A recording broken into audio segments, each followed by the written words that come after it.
News, सच जरूरी है। नमस्कार, MNS न्यूज लाइव में आप सभी का स्वागत है। मैं हूं आपके साथ अर्शी अंसारी। आइए देखते हैं देश और दुनिया की तमाम खबरें। कोई ऐसी पार्टी दिखाओ जिसने भाजपा से हाथ न मिलाया हो। पूर्व प्रधानमंत्री HD देवगौड़ा। हम बहुत बड़े बाबा है, पाताल तक नाप देंगे। बाबा बागेश्वर पर तेज प्रताप का बड़ा हमला। जातीय जनगणना के रास्ते सियासी सफर पर सपा। अखिलेश यादव बोले लड़ाई बड़ी। आइए देखते हैं खबरें विस्तार से।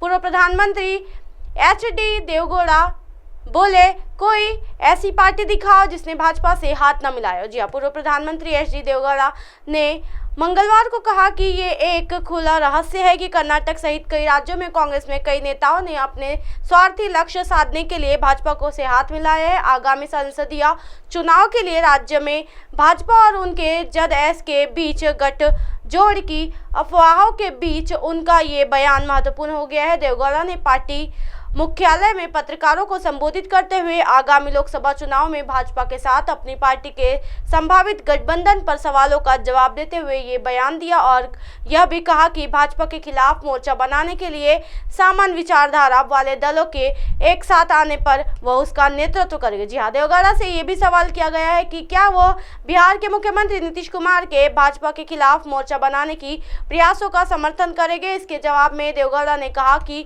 वह इस सवाल का जवाब तब देंगे अगर रिपोर्टर कोई ऐसी पार्टी दिखाए जिसके भाजपा से हाथ मिलाया बिना राजनीति की हो। जी हाँ, उन्होंने आरोप लगाया कि विभिन्न राज्यों में विभिन्न दलों की भाजपा के साथ प्रत्यक्ष या अप्रत्यक्ष रूप से समझौता के साथ संगठन किया है। उन्होंने कहा हम कर्नाटक में रुझान देख सकते हैं, इस मामले में छिपाने के लिए कुछ भी नहीं है।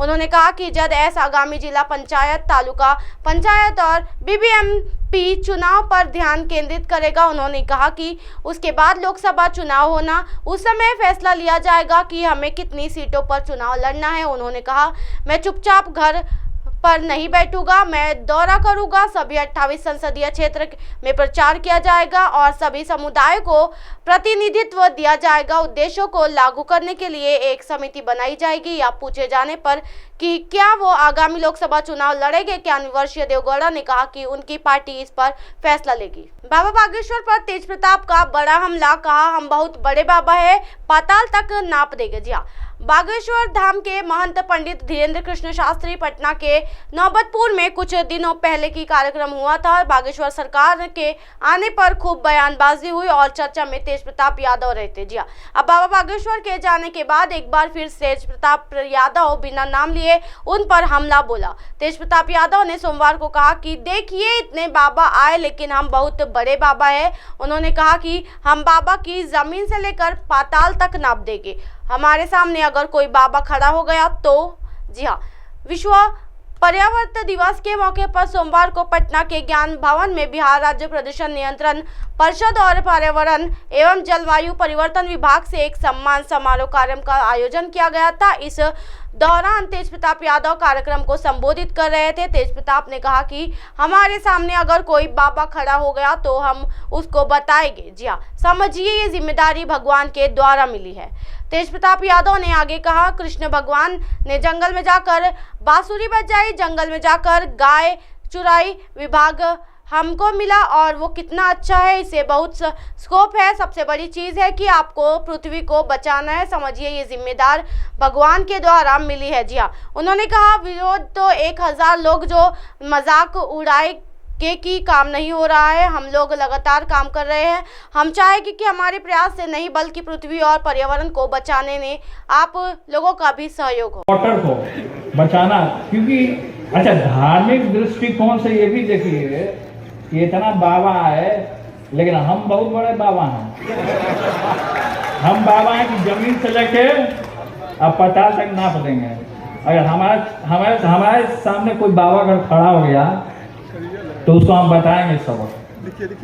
क्योंकि देखिए क्या है कि धार्मिक दृष्टिकोण से देखे या ऐसे भी देखिए आप, जो अर्थ है हमारा, कृष्ण भगवान बांसुरी बजाए जंगल में जाके, गाय चराए जंगल में जाकर के, और जंगले डिपार्टमेंट हमको मिला। Yes sir. आप सोचिए कि जो डिपार्टमेंट हमको मिला है वो कितना अच्छा डिपार्टमेंट मिला है। अच्छा, और लोग कोई डिपार्टमेंट मंत्री लोगों नहीं मिला हुआ तो लोग पछताते होंगे जो तेज प्रताप जी को, क्योंकि इसमें बहुत सारा स्कोप है आप काम करने का। सबसे बड़ा चीज है कि आपको पृथ्वी को बचाना है भाई, पर्यावरण को दूषित होने से आपको बचाना है। तो ये जिम्मेवारी है कि समझिए भगवान के द्वारा मिला है। अब इतना ज्यादा बर्फ पिघल रहा है कि एक समय आ गया कि पूरा पृथ्वी जो है जलमग्न हो जाएगा, पूरा पृथ्वी। और उसको सुखाने के लिए चारों तरफ से 12 सूर्य प्रकट होंगे, ये धर्म के अनुसार हमारे गुरु ने बोला था। तो इसलिए हम लोग की जिम्मेवारी है, आप लोग की जिम्मेवारी है कि इसको हम लोग नियंत्रण किस तरीके से रखना है। और देखिए सरकार को अपने कामों में पहल कर रही है, विरोधी तो 1000 लोग विरोधी लोग मजाक उड़ाते हैं कि ये काम नहीं हो रहा, ये वो काम नहीं हो रहा, फलाना काम नहीं हो रहा। अभी शिक्षकों के लिए उनका हम लोगों ने करने का काम किया, तो लगातार हम लोग काम कर रहे हैं, ऐसी बात नहीं है। और हम लोग चाहेंगे कि केवल हमारे प्रयास से नहीं, आपके भी सहयोग से होना चाहिए। तो आपका सहयोग रहेगा कि नहीं रहेगा? फिर सिटिंग पड़ गया सब लड़का। अच्छा, बहुत देर से लड़का लड़की सब यहाँ बैठा हुआ है, सोच रहा है कि कितना जल्दी यहाँ से भागे मंत्री जी जाए, कि जाए अपना घूमे फिरे। तो घूमने फिरने के लिए कोई रोका नहीं है। हमारे घर के सामने इको पार्क है, इको पार्क में ढेर सारा लोग सब लोग जाता है, फैमिली ले लेकर के सब लोग जा रहा है। अच्छा, उस पार्क में आप देखिए कि वहाँ जो पार्क में आजकल क्या हो रहा है, आजकल पार्क में देखा देखी भी हो रहा है।